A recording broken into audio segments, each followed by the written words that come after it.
Long story short, he dragged me down a sidewalk in front of hundreds of people and he strangled me. A group of young guys that were a couple years older than me chased after us and they got him away from me and they saved my life. I still loved him. I still wanted to be with him. I knew that I had to leave because I had no other choice. Like it was, he kills me or I kill myself.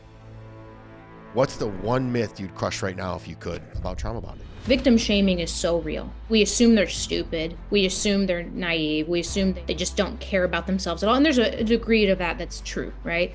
But you're not stupid. It's a psychological addiction. They say that a victim goes back to their abuser on average 7 times, regardless of how intense the abuse is. And so that should tell you the power of that addiction, right? Because nobody wants that. What advice do you give the women any age that are in a similar situation? Get away from the addiction of needing someone to fulfill you. For me, it was staying single long enough to fight through the seasons of loneliness, to fight through the seasons of wanting someone in my life so bad and going, no. Even though I want someone in my life, I'm not ready for it. The pain of leaving something like that is worth it. You are worthy. You are valuable. You are a loving person. You are a good person. You have every reason to be in a healthy relationship. You do deserve that. Not tolerated, not disrespected. You deserve to be loved. There is real love out there. So you have to make the choice. You have to make the hard choice. Which path are you going to take? Are you going to stay and let this literally destroy you and steal the life from you? Or will you leave and hurt for a while knowing that there is a light at the end of that tunnel? You don't have to feel worthy of better than that to be worthy of better than that. And so... I'm Kelly Siegel, and this is Harder Than Life, a podcast about self-love, self-awareness, business, and health. We tell outrageous stories and boil everything down to simple, practical advice you can start using today. Let's get living. Harder Than Life Nation, welcome back. Kelly Siegel here, and let me tell you, we've got a powerful conversation today that's going to rock your world. Our guest, Ashley Taylor Maland, isn't just surviving, she's thriving through the kind of adversity most people run from. Ashley is a storyteller, a healer, and an absolute force who has built a tribe of over 500,000 followers by speaking her raw truth. She's walked through fire, overcome trauma and abuse, and come out the other side stronger, wiser, and ready to empower others. You know, I'm all about turning pain into power. And Ashley does exactly that. She's the real deal, hosting This Is Where We Heal podcast and featured on platforms like The Dad Edge and Unlocked with Savannah Chrisley. Today, we're diving deep into how to break free from trauma bonding, reclaim your power, and rewrite your story. Ashley's proof that choosing yourself isn't just brave, it's necessary. Let's get into it. Ashley, welcome to the Harder Than Life podcast. Hey, thank you. Thank you for having me. So this is a home and home series. We were in St. Louis last week and got to be on your show, which we've healed and we're always healing, but it didn't always be that. It wasn't always that way. So as you know, I don't pull any punches and we're going to dive right in. Tell me, what was the exact moment you decided your story needed to be shared with the world? Ooh, so when I started speaking, I was speaking to myself to begin with. I was really I was going through a divorce and I was like, man, I am feeling it. This is rough. And I just started kind of encouraging myself. And that kind of resonated with a few people, but I really wasn't planning on building a social media presence of any kind at all. I was just kind of keeping myself afloat, But when I realized how many other people were going through the same things that I was when it came to dating after my divorce and realizing all the patterns that I kept seeing come back up in my dating life that were boiled down to me, I created this video, and I'm sure you've seen it. And it's at this point, I think it's got over 20 million views. And I see it every week. I see it every single week on other pages, on other people's pages. Still, this has been 2.5 years ago now that I created that video. But what happened was I realized I keep picking the same type of person.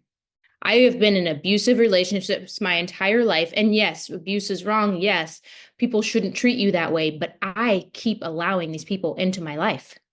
And so at some point, you have to look at yourself and go, okay, what role am I playing here if these types of people keep ending up in my life, right? The abuse is wrong, but no one can abuse you if you aren't allowing them to. No one can stay in your life if you don't let them stay in your life, regardless. So I took a turning point at that stage. And I remember I was sitting in my car and I was thinking about it and I was really upset. And I I started talking to the phone, and I basically just said, look, like at some point, you have to stop letting unhealed people stay in your life. Like you have to take a stand for yourself. You have to know that you're worth more. You have to be the one that says enough is enough and walk away, even if it hurts, you know? And so that was when I realized that video within like an hour, it had like 100, 200,000 views. Within like a week, it was like a million. Within like a week and a half, it was like three. And I was like, okay, like this is something people need to hear and something I have to work on myself because I'm a big advocate of don't talk about something if you're not doing it and don't say something if you're not living it. So I watched you on Savannah's podcast, and she started off with that video, and I hadn't seen it yet, amazingly. And you said you were going to delete it, and I'm like, oh my God, I'm so glad she didn't, because it was just authentic. I realized something this morning when I was preparing for this interview was that I know why I like you so much. You're the female version of me. Literally, you've done the work, but way more beautiful, smarter, and that's why I resonate with you. So I enjoyed our time on your podcast, and your listeners get to hear from my story. So I'm going to share your beauty with my listeners. For the men, I want you to listen to this, because the questions I'm going to ask her are about what women want and what they don't want, because we did the opposite on her. So I just want to thank you for being here. Thank you for showing up. And I got to download our podcast, and it was beautiful. Everything that we said was beautiful, and we're going to run it back here. So social media can be a tough crowd. How did you turn it into a powerful space for healing and building your incredible community? I didn't look at it as anything other than I know that I felt alone in my own healing. And I wish no one else would ever have to. I didn't do it for views. I wasn't doing it for likes. The whole purpose that I've always had, I was doing it for the right reasons. And I think that's the only reason why it grew to where it did, because I just was like, I don't care if this reaches 10 people or a million. I don't want to be alone in my own healing. And I know that everyone else feels that way too. So I just shared from the heart, and I just shared authentically. And I knew that I'd get backlash. I knew I'd get teased. I knew I'd get made fun of, but that wasn't anything new for me, so it was kind of like, it never feels good, but I did it anyway, because I know what it felt like to try to go down this journey alone and not have any place to go or have people to go to or have that support system that you need in the process. And so Ash, I just jumped right in because I know you. Let's unwind this and unpack it and go back. What's your story, and why does your story matter? I absolutely know it, and I just jumped right in because it's exactly my story. But I'd like you to tell the audience, for those that don't know you. Well, I mean, look, we all have, no one had a perfect childhood, right? That's just life. That's the way it is. I mean, maybe there's a few people here and there that can say they had just an amazing childhood, but I didn't. It was rough, I had two very young parents that were still learning how to just be human themselves, and very, confused and conflicted. And it caused a lot of chaos in my early childhood. And we didn't have a lot of money. There was a point when I was little where we lived in the housing and had lice a lot growing up, and I had fever blisters really bad as a little girl. And so I got teased a lot. And I also had my closest brother to me had Tourette syndrome really bad and super high like ADHD, and he was very violent, and he was he was very difficult, very cruel and mean. And he, I love him now. He's grown up, he's evolved, but that was really difficult as well. And so there were just a lot of things, that happened when I grew up that I believe shaped who I am. It created me to be super empathetic, super understanding of other people, just knowing what it feels like to be the outcast in a school, knowing what it feels like not to have a wholesome family. My mom moved when I was little and to another state, and that was really hard. And the difficult things that you experience, even as a kid, even though they are somewhat traumatic, but as you process them as an adult, you realize, okay, it was hard, it was difficult, and I hate that the little version of me had to go through those things, but it is what created me into being who I am now. And so I wouldn't change it for anything. You said your mom moved away. Did you move with her? Did you stay with your dad, or what? No. So once my parents had divorced, it was really difficult for my mother. It was very difficult for her. He had moved on, he had a new wife, and they had a baby, and my little sister now, but like, it was too hard for her, I think, at that time. Of course, as a kid, I didn't know any of this. I just knew that she went to Texas for a couple weeks, and she just ended up staying there. And so that was really hard for me, but I understand it now in a way that I couldn't then. You know what I mean? I can relate to it now and see like just the pain that she was going through. She removed herself from that situation, and I'm not gonna like begin to understand the depths of that, but it was hard for me as a kid. It was very hard for me not having my mother around at an early age and having to navigate a new life with a new family and all of those different things. Talk to me about high school and, from 18, and I want to stop short of 24 because there's a specific question for when you were 24. So walk me through your formative years of growing up and figuring out what the world looks like from 13 to 18. When I was going into high school, we'll say going into high school, that was, everyone's a little bit awkward at that stage in their life, but I was very chunky at that stage of my life. I got teased for that a lot. There was an incident that happened at my first party that I ever went to where some of the older kids did something really cruel to me. So going into high school, I was just teased and mocked that whole first couple of years. And then it was about my sophomore year of high school, I lost like 30 pounds. And suddenly I went from the chunky, awkward, all the girls like me, but the boys tease me and make fun of me girl to now all the boys like me and the girls hate me. They hate me. And I don't know why, of course, and that was around the time I met my abuser. That was my first experience in an abusive relationship was when I was about 16. I met a guy that was 6 years older than me. He was 21 years old and he kind of groomed me into a relationship, and it ended up becoming the thing that changed my life. This triggers me because obviously I was reversed, but also I have a daughter. Mm-hmm. And for all the men that listen, this is where I'm getting to, is I want you guys to listen closely. So if you're not healing, you're feeding and fueling into this merry-go-round of toxicity. And it's our masculine job to end it. And Ashley's going to talk about it from a female perspective because we all have to come to relationships as our whole. Your whole, then we come together and we co-create. It's not we come and complete each other. That's a myth for the movies. So you're 15-year-old and you meet, you're 16-year-old and you meet a 21-year-old. First of all, is my daughter 16 right now? If she dated a 21-year-old, there's not enough money to get me out of jail. Exactly. That's beside the point. But I understand it's a different time, so I get it. And there's no judgment. There's never any judgment. If I go across the line, I'm treading very lightly because I too am an empath, and my heart is pounding right now because I can imagine my daughter going through this. And that's why you're here, because we're going to set the stage so other people listening can also break the chains of abuse. So you're 16, 21. How do you meet a 21-year-old, and how does that start off? And was it physically abusive or emotionally or both? All of the above. So okay. It didn't start that way, of course. So I had a friend whose dad was older. He was kind of a troubled guy. He was an alcoholic. And I'm sure my dad didn't know all the stuff that went on over at the house, or he would have never let me go over there, right? He hung out with younger guys, like the 21-year-olds around that area for whatever reason, because they liked to drink, they liked to party, they liked to go out, they had fun. And so I would go to her house and they would always all be there drinking and having a good time. And, she and I, my friend and I, we felt so cool to be around it because, we're 15, 16-year-old girls and there's like these older guys there. And, we just thought we were so cool to be there.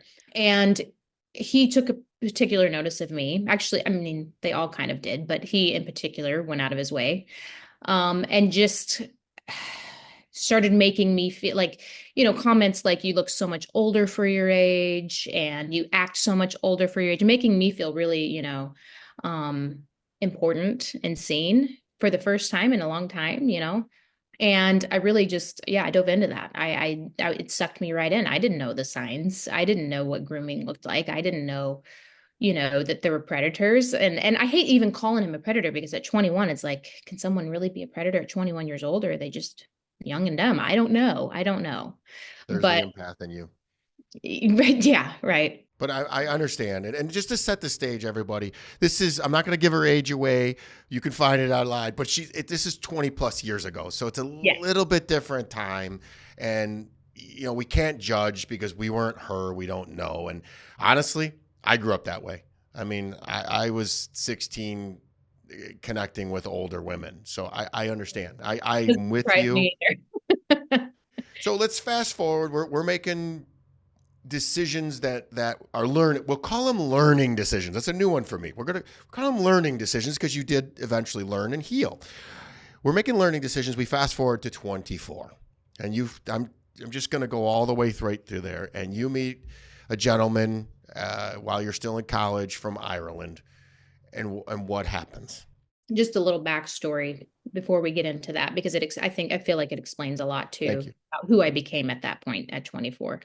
I I proceeded with that relationship with my abuser. He didn't start out abusive. It started off with him just flattering me, making me feel more important, making me feel older, making me feel seen. I got sucked right into it. I lost my virginity to this person. It was my first everything. I got so sucked into that. And then it became very toxic. Then he started cheating on me with every girl in town. And then he was, it went from worse to worse to worse until eventually he started getting very physically abusive and controlling of me. And there was an incident that happened that changed my life where I he encountered me at some sort of event in town, and long story short, he dragged me down a sidewalk in front of hundreds of people and he strangled me. And by the grace of God, a group of young guys that were a couple years older than me chased after us in this incident, and they got him away from me and they saved my life. Like, they saved my life in that moment. And I actually just recently, it was like a couple of months ago, I found all of them online and thanked them because I hadn't spoken to them since. And I thanked each and every one of them and said, I want to thank you for what you did because you saved my life that day. And they all still remembered it. I didn't know if they'd even remember, it had been so long. And that moment after that happened, I knew if I stay here, I won't have a life to live. Like, if I don't kill myself, because I was so depressed and so sick and so trauma bonded to this man. I still loved him. Even after that happened, I still wanted to be with him. And so I knew that I had to leave because I had no other choice. Like, it was, he kills me or I kill myself. I just knew I was at the lowest of lows. And my mom came and got me. She actually had moved to Missouri at that point. And she said, "You're going to come with me." And it caused a whole stir in my family. My dad wanted me to stay, didn't want me to leave. He was really upset and sad. But I left and I moved to Cape Girardeau, Missouri, and I had to start my life over. And it took me months. I couldn't even leave the bedroom that my mom put me in for months. I was so depressed and just sick. And I had thought about killing myself in there. And I was just at the worst of worst. And eventually I healed from that, right? But not really, because I never talked about it. I didn't go to therapy back then. That wasn't like a normal thing. It was just kind of something like, well, this happened and I have to get over it and move on with my life and start over. And that's that. And so that's what I did. And because of that, I didn't really heal the deep-seated wounds in me that still needed healed to have healthy relationships, right? I didn't take care of myself. I had no boundaries. I didn't know what boundaries were. I didn't know what it meant to be a high-value woman, I guess you could say. I didn't know what it meant to protect yourself first and put yourself first. I was just a people pleaser. I just wanted attention. Like, if any guy noticed me, that made me feel good. So moving forward to 24 years old with all this unresolved trauma that, I just kind of buried and pushed away. I go on a date with this guy who's a foreign exchange student. He was from Ireland, and I'm like, I have this weird obsession with Ireland. So I was like, oh my God, this is the best thing ever. We go have a few drinks, and he takes me to this, party, and we get there. It's not a party. There's no one there. And at that point, I became trapped in the situation. And yeah, he sexually assaulted me. And I I remember, and I don't think I've ever talked about this publicly, but I remember I had to like coerce him to let me leave for because after what had happened, and it was brutal. It was like a very brutal sexual assault. It wasn't just like a basic, I mean, there's no such thing as a basic, but I was, trying to convince him to let me leave because he had held me down and wouldn't let me leave. And I finally was able to talk this man into letting me leave by acting like what had happened was okay, by acting like, oh, I'll see you again tomorrow, like acting like whatever had just happened was okay. And he finally let me leave. And I remember it was in the middle of the night. I remember walking home, and because I only lived like a few blocks away from where this had happened, and just feeling like the most disgusting repulsive thing that had ever lived. Like I felt so disgusted by myself. I didn't ever want anyone to know. I didn't want a soul to know what had happened to me because I felt so gross and so violated that yeah, I just thought no one's ever going to know what happened here. And so I dealt with that for years. I tucked that away. I told myself, I'm not going to talk about it. I'm not going to think about it. I'm going to act like it didn't happen. I didn't turn him in. I didn't tell anyone. And for years of my life, I just acted like it didn't happen. And honestly, it wasn't until I got married that it started to come up in my life. And I started realizing I was watching a show called, I think it's called Big Little Lies with like Reese Witherspoon and Nicole Kidman. And there was a sexual assault scene in that television series. And it was almost exactly what had happened to me. And that was the first time in years that I had even thought about it. And when I saw that, I realized that was a lot more traumatic than I've allowed myself to believe it was. And that was when I started getting therapy after that because I couldn't stop thinking about it for weeks. And I realized I have to process this. I have to process this. I have to process what happened with my abuser. And I did for years. In therapy, I did that for years. And then when my marriage ended, I and I started dating again, I realized after a certain point, I was like, I'm still attracting abusive men into my life. And when I say attracting, I don't mean that I was just like, hey, if you're abusive, come date me. But I kept meeting abusive men and still had no boundaries. I still had no even concept of what the red flags were. I wasn't living in a way that was honoring who I am and what I deserved. And so that was when I made that video, was after a really hard moment of accepting the fact that this is what I'm going to continue to attract into my life and keep in my life. These are the relationships I will always have until I do the work for me, until I realize what I'm worth, until I believe that I'm worthy of more than this. And I start walking away from anyone who treats me any other way. And that video changed the trajectory of my life. That was when my entire social media blew up. And I couldn't believe it. I couldn't believe so many people could relate to that. And I still can't. It still breaks my heart that so many people can relate to that, you know? Uh, I just had to take a second.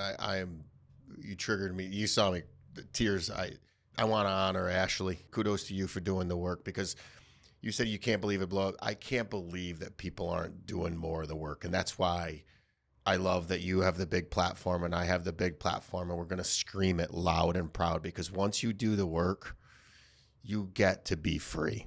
Mm-hmm. And it can happen at any moment. But to sit here and do nothing and act like something's going to change. So what point, I want to understand exactly what you did to start that healing process. Because sister, I did the same thing. I kept attracting all the way up, even after I thought I was healed and said, I'm not going to attract somebody like this anymore. And I did. Yeah. I developed the tools to be able to go, oh, wait, I noticed this and stop it before it starts, before it gets too far.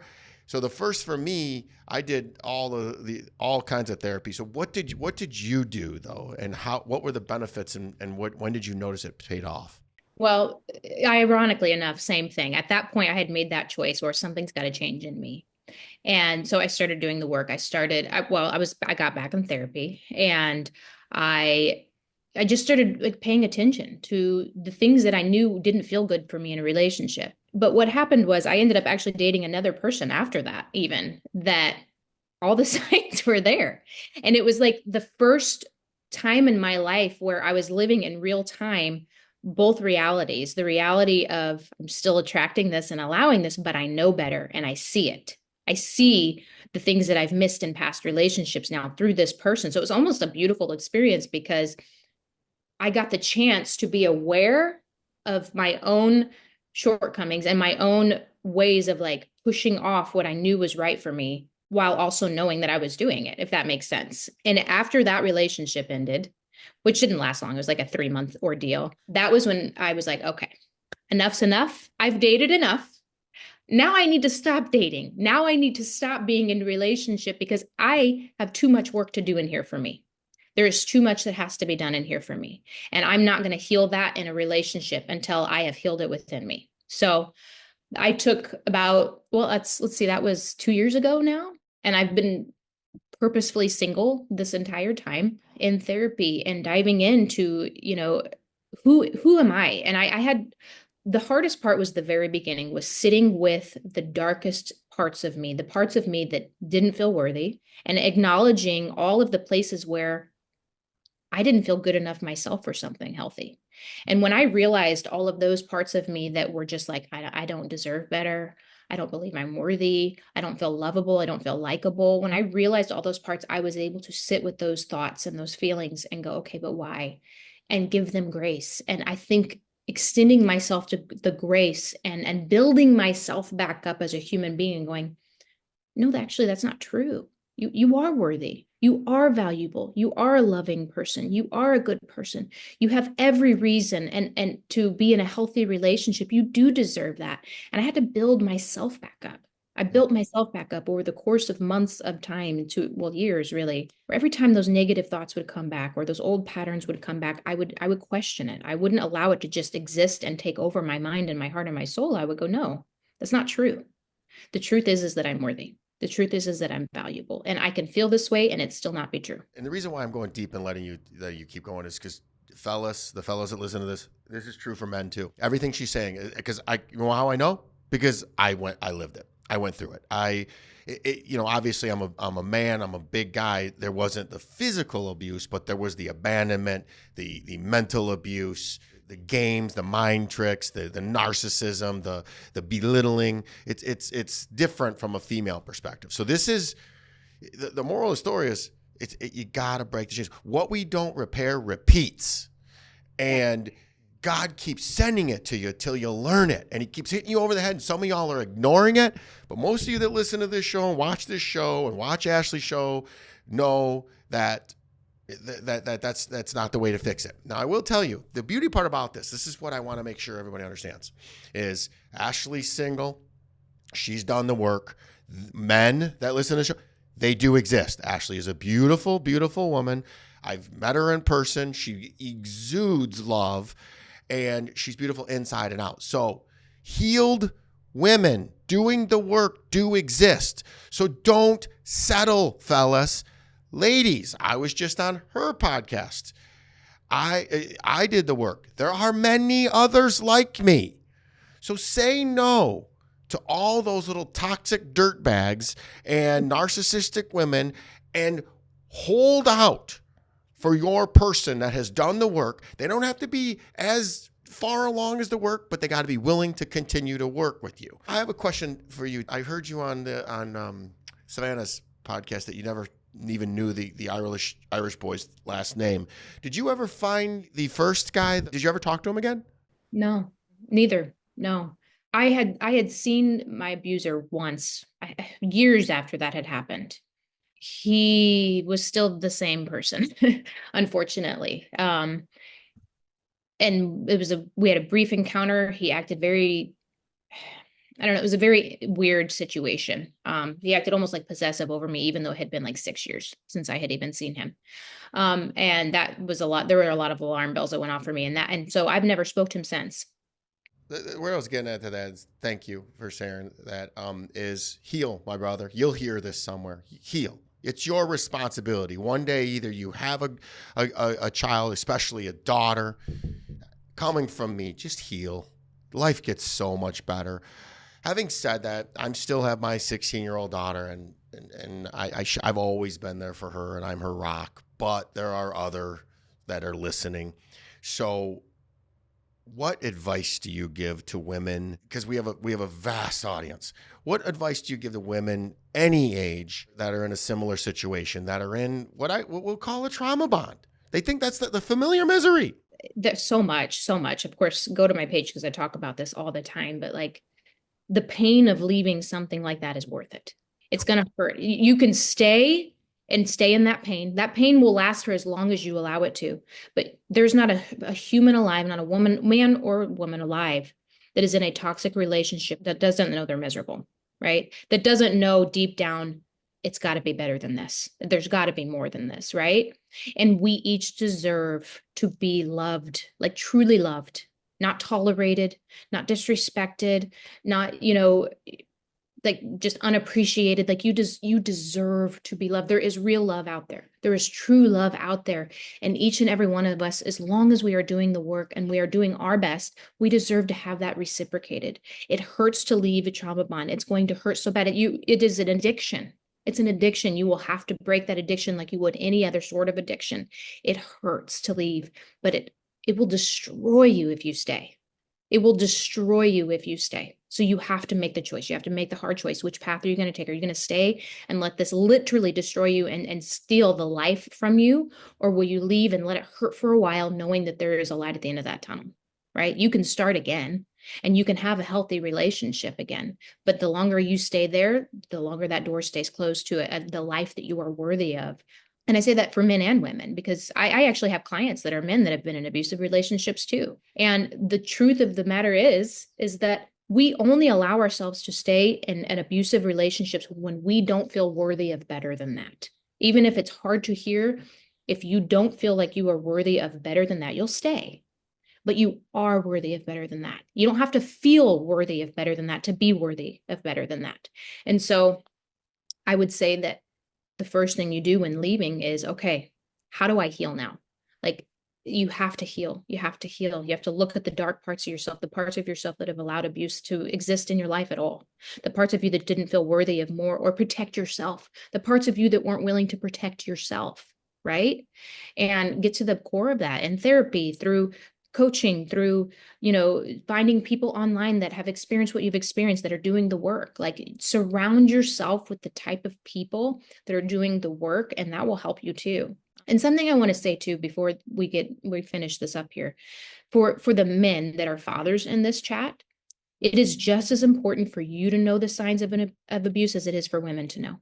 Because if you have daughters, they're not going to know what they're getting themselves into, especially when they're young. If you, like you have a 16-year-old daughter, she's young and she may be the smartest thing on the planet, but she still has a lack of life experience. So she's not going to know the things that you're going to know, right? So it is so important for you to know specifically what are the signs of abuse in men, that so that you can see people for who they really are, that she's not going to see. And what are the signs of a woman that's being abused? What are the signs of a woman that is going through abuse? Because there are signs for women that are going through abuse. They become isolated, right?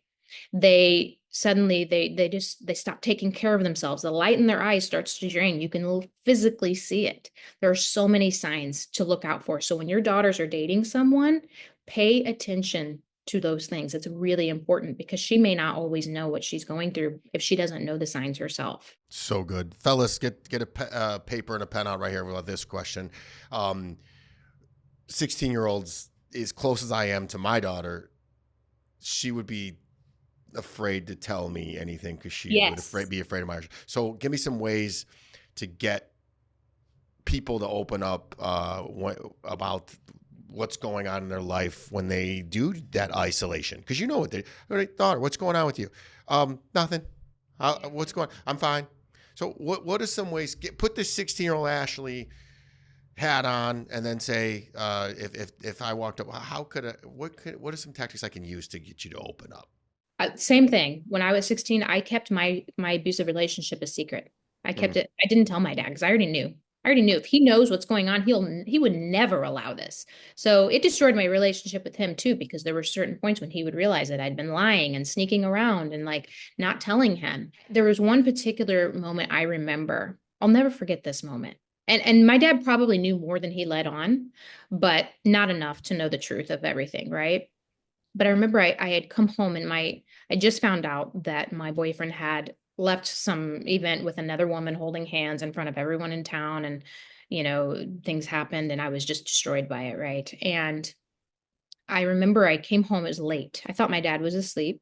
And I had like a little room above the garage so I could sneak in and just kind of go upstairs and do my own thing. And I was just sobbing, just destroyed, just a wreck. And I remember my dad came up and I was sitting on the floor, hunched over, and he just sat there with me.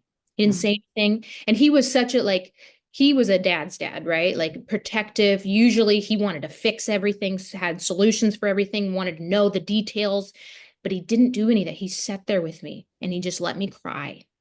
And he knew that I was hurting and that none of that was necessary. And I opened up and told him what had happened in that moment because I felt safe. I didn't feel like I was there he was there for me to get in trouble.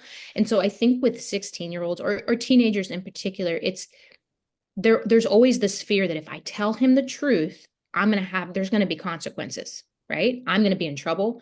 I'm going to, something bad's going to happen because they're going to want to control the situation. Sometimes your presence, just going, hey, I'm here because I love you and I'm with you and you can tell me anything. I've got your back, right? Sometimes that's what I think a young girl in particular, they need your presence more than the solutions. And it's kind of the same in relationships too, but just knowing that like my dad loves me more than he needs to fix everything, right? He can sit with me in this moment. And I think that helps young women open up. And from a male perspective, all I wanted was somebody to sit down with me and care. My parents were alcoholics and they were never around. That's why I got emotional and like all I wanted was somebody to listen to me or somebody to be there for me. And that's why I connect. I love this community. I love the people that I get to meet. And it's the third time you had me in tears, Ash. This is so good. Thank you for opening up. No matter how much I heal, I still have more work to do. And I want to be a better father and a better podcaster and a better educator and a modeler.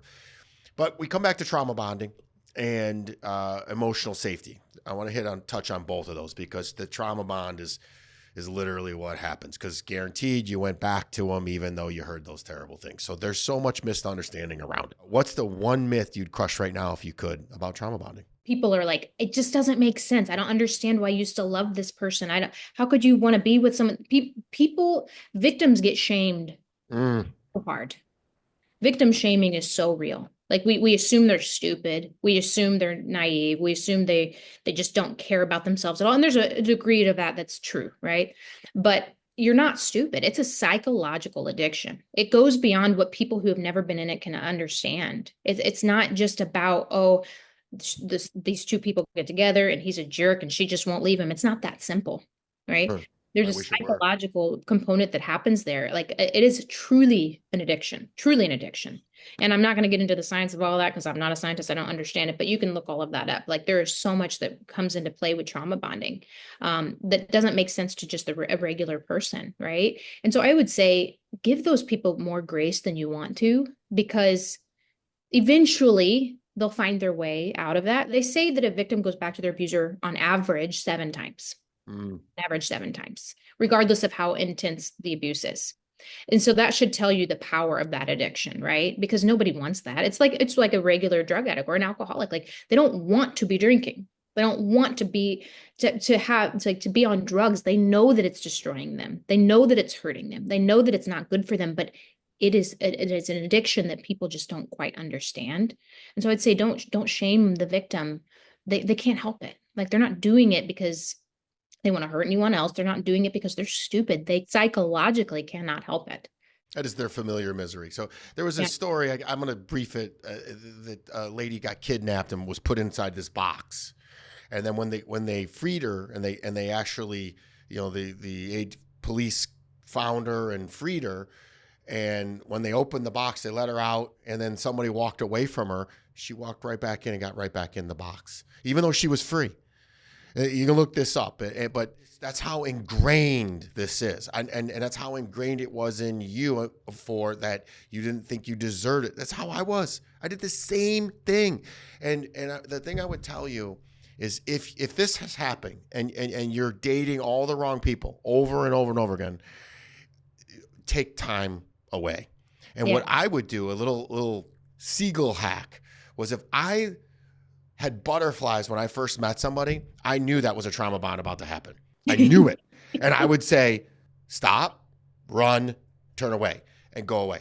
Because I got a newsflash for you. Healthy bonds feel boring. Calm.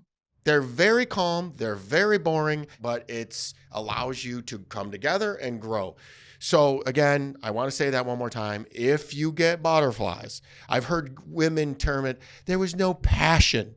And what they mean by passion was no chaos, no trauma. no Mm-hmm. misery. So please, please, if you're on this merry-go-round, and you know you are, your friends tell you, you know you are, just take, and she says it all the time, Ashley says it all the time, be in a little bit of solitude. Just be alone. Doesn't Yeah. necessarily have to be, just don't date. Take some time. Get away from the addiction of needing someone to fulfill you, Mm. because that's what it is. Sometimes when you're not quite healed yet, any attention is fulfills you, right? You don't care if it's good, bad, otherwise, like you just need someone in your life to feed you, right? You have to learn to feed yourself. You have to learn to feed your own soul, right? And that's what I had to do. I had to break the addiction of attention. How do you do that? What's a quick and easy way to do that? Well, it's like any addiction. You have to separate yourself from it long enough for it not to no longer control you.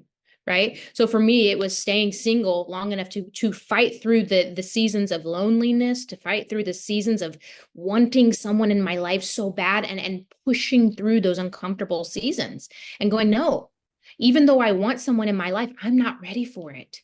Even though I want, attention and I want companionship, I'm not ready for it. And what's really important for me, and I tell every client that I have this when I'm working with people, if you don't know what you want and what you need in a relationship, you will accept anything, Mm. right? You have to be crystal clear. In fact, I make that's like one of the first assignments I give people is you sit down. I mean, really sit down, go as deep as you want, and write out, what do I need in a relationship that is actually going to be healthy for me? What do I need? Not like, oh, he needs to be 6 foot, he needs to be rich, like none of the materialistic stuff, the deep core like needs that you actually need. Like, you need someone who is a great communicator. Is that important to you? Because are you anxious? If they're not, like the things that you actually need to thrive in a relationship are so important, and get so crystal clear on that every time you meet someone that comes into your life, if they don't fit the mold of what you need to be a happy and healthy person in a relationship, they're not the right person for you. We briefly talked about the Seinfeld dating scale, and I said it all the time, and we forgot to talk about it on your podcast, but it was, you have to be within 2 numbers of each other for it to Yes. work. And I tell people to say, this is what I see all the time. I see women settling. And I Yes. said it loud and proud on your podcast, do not settle for Yeah. a dusty, crusty dude who hasn't done any work on himself. He's got to be growing. You got to be growing. And then you can create anything, but you deserve better. And women, I'm going to give you some, because I know, Ashley, your people are going to come listen to this. I'm going to give you a generalization. This is not 100% accurate, but if you're using filters, if you're using AI to make yourself look thinner, if you're taking pictures on social media of accentuating your top half, there might be some healing that needs to be done there, ladies. Like when I was single and I scrolled right, that was an immediate, no, thank you. No, thank you. I am not looking for a reclamation project any longer. And unfortunately, there's so many of them. When you heal, we talked about this in yours, the dating pool gets very, very small. But Yes. fellas, listen to this. Emotional safety is what they want. But so many people don't really know what this means. So, Ashley, fellas, get out their freaking notebooks. How do you define it? And how has your understanding evolved for it? And how can guys do it? Well, there's a lot to that, right? Because emotional safety, in some ways, it looks the same for everyone, and in some ways, it looks different for everyone, right? But generally speaking, for women need consistency. We all need consistency. We need predictability. That's life. Like, so when a man comes into your life and he is consistently who he says he is, that creates a sense of safety, right? And men that are playing the field, they're not going to give that to you. And that's a sign also for women to understand, is that a man who is playing the field, you're never going to get consistency from him, right? He's too What's that busy. look like? What's that look like? Could you go into that a little deeper? Because so Okay. many women are in relationships right now, and the guy is never even, not really showing up. Yeah, because he can't. He's spread thin. He's giving you and Sally and Deborah and everyone else, his time and attention. So he's sending out a mass text every morning to all of you. So how could he possibly dive in with you and be consistent with you? He's got too many, embers and different fires, right? Which I didn't know that was a sign, but it sure as heck is. But no, I think a masculine healing, I say healing because we're never fully healed, healing man that truly has good core values, it is innate in him to show up consistently. That is who healthy masculine men are, right? When they know what they want, when they know what they're looking for, they are organized and they are structured and they are stable and they are consistent. And that's just the truth of the matter, right? And so those things provide emotional safety for women in particular. And it's really important. Like, in your presence, right? Your presence.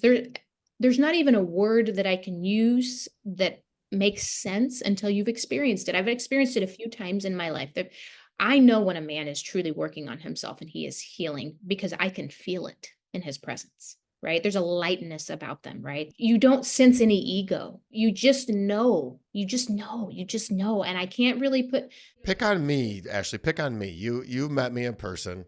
I'd like to say I'm far along the healing journey. What about me?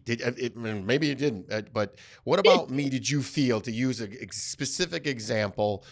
Uh, did you feel calm about? one, you felt comfortable in your own skin. And that's Mm. a you can sense that with somebody when they come in and they have nothing to prove. Like when a man has nothing to prove, like he just knows who he is. He knows he's working on himself. He knows he's showing up in his own life, right? There's this presence to that where you feel it as a woman. And I wish I had the words to describe it. I genuinely don't, but you feel like I can breathe here. I don't have to prove anything.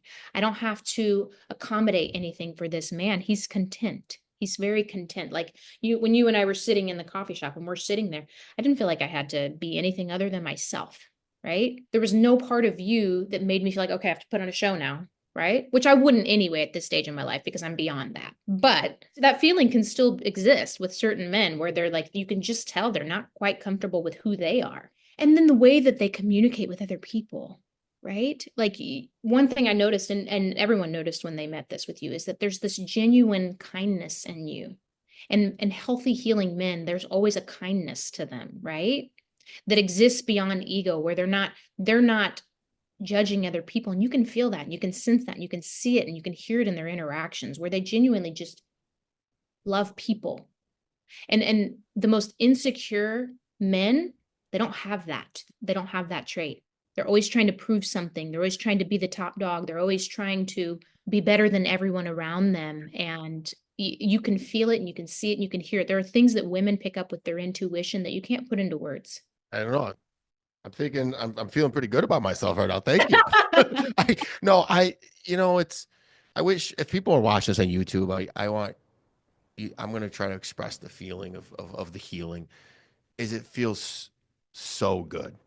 It feels, she said at the beginning, the pain is worth it. Every ounce of the pain of going through it and working. And when you come out the other side, you see Ashley's beautiful smile, beautiful face, and exploding, and you see the Heart and Life brand exploding. And I walked into the studio, and it just was talking to a million people. Heck, we were in the coffee shop. The bus lady comes over and says she loves me, and I'm like, you're mag. So if you do this healing, fellas, all of this stuff that I preach about every Thursday, I teach you guys. I tell you what to do. If you do it, this is how you feel. And this is how you heal. You have nothing to prove. You just know who you are. And there's a peacefulness in that, Ugh. you know, that people can feel and sense. God, this is so good. I hope, fellas, you've taken notes. And ladies that are on this, man, it just understand that there's a lot of guys out there that are like me that are working on themselves. They do exist. So you're a survivor, a mother, and an advocate. It's a lot to balance. What's your strategy for keeping it all in harmony? Keeping myself okay.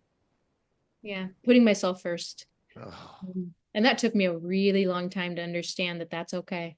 Yeah, that was one of the hardest things for me to finally wrap my head around, was that if I'm not okay, then I can't show up for anyone else. And I think we talked about this too. I had this great conversation with my coach, Jamie, and I told you this, where she gave me the example that she had gotten from somewhere else, where she said, you can either be a lifehouse or you can be a tugboat. I was a tugboat my entire life, trying to save everyone else while drowning myself. Right. And when I realized that, you know what? You're doing the work for yourself first, healing yourself first, putting yourself first, not in a selfish way, but knowing that like I have to be healthy and whole. And when I'm healthy and whole, and when I prioritize the things that actually make me feel healthy and whole, I'm going to make a bigger impact. I'm going to be able to do more. My cup will be full, so I'll be overflowing rather than, pouring from an empty cup.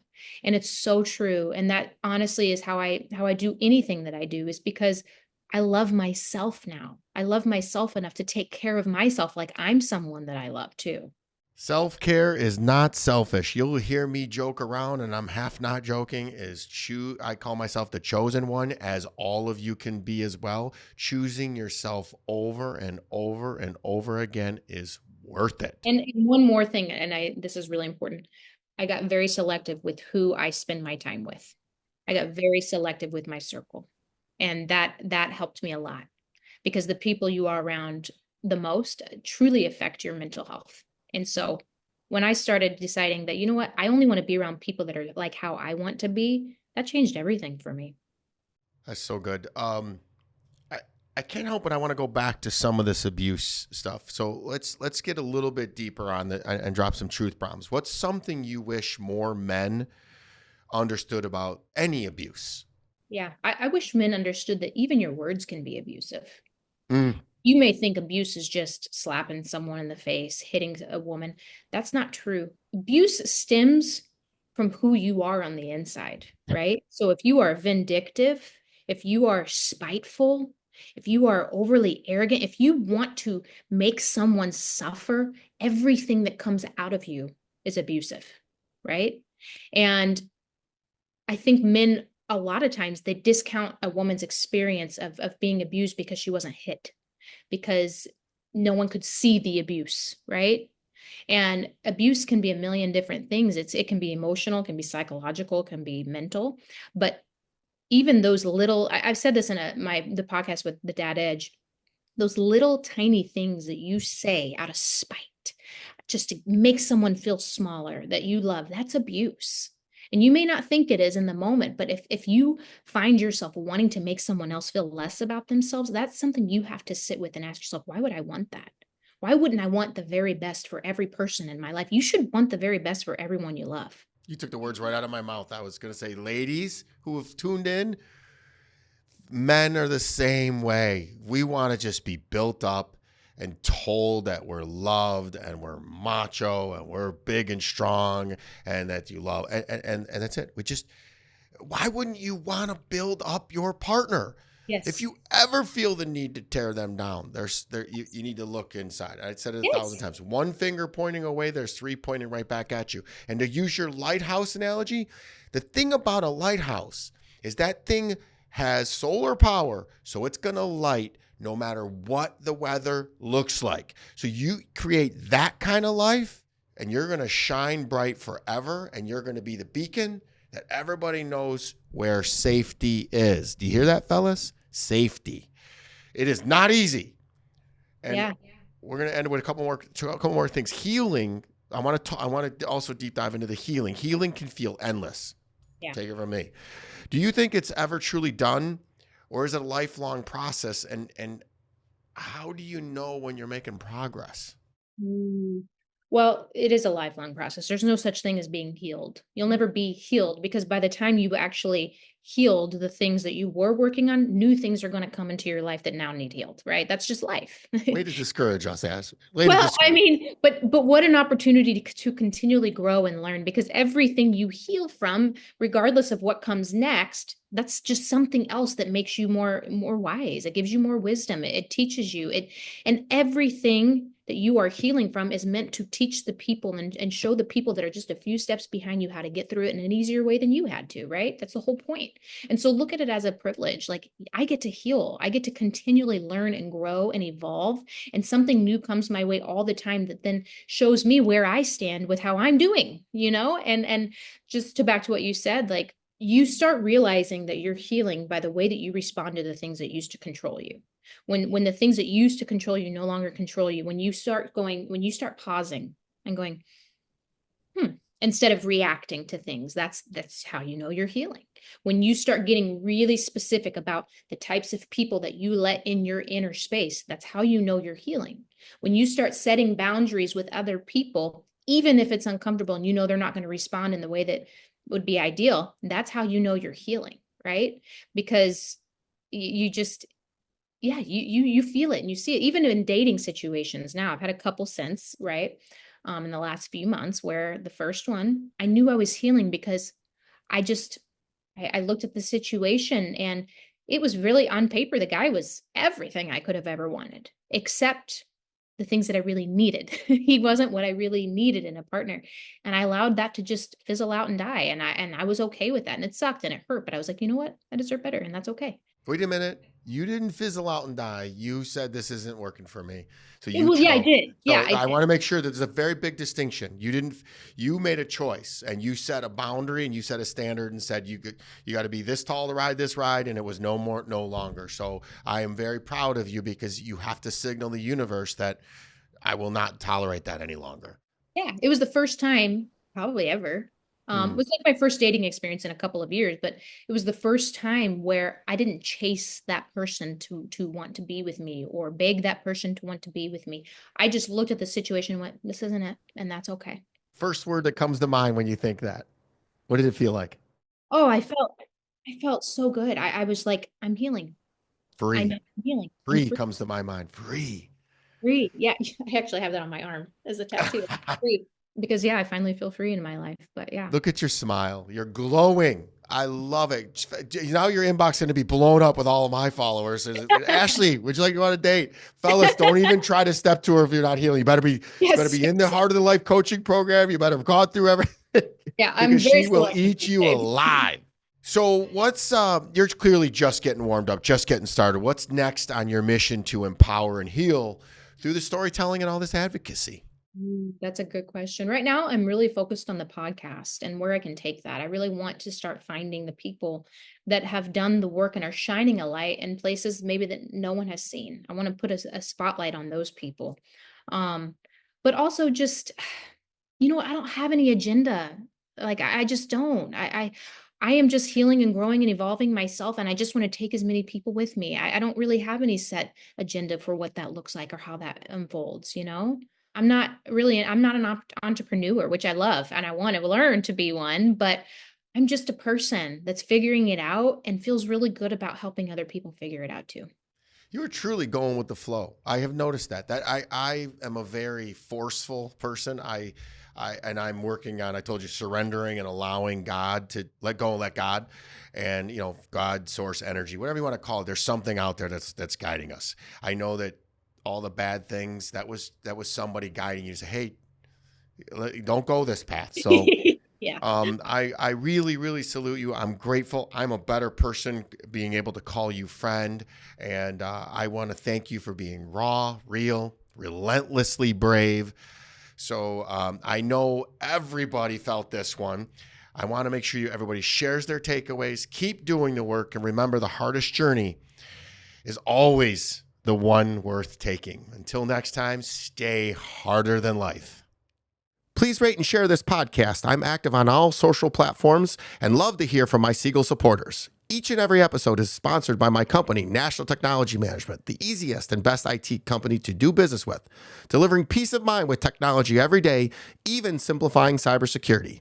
Visit trustntm.com for more info. Until next week, be harder than life.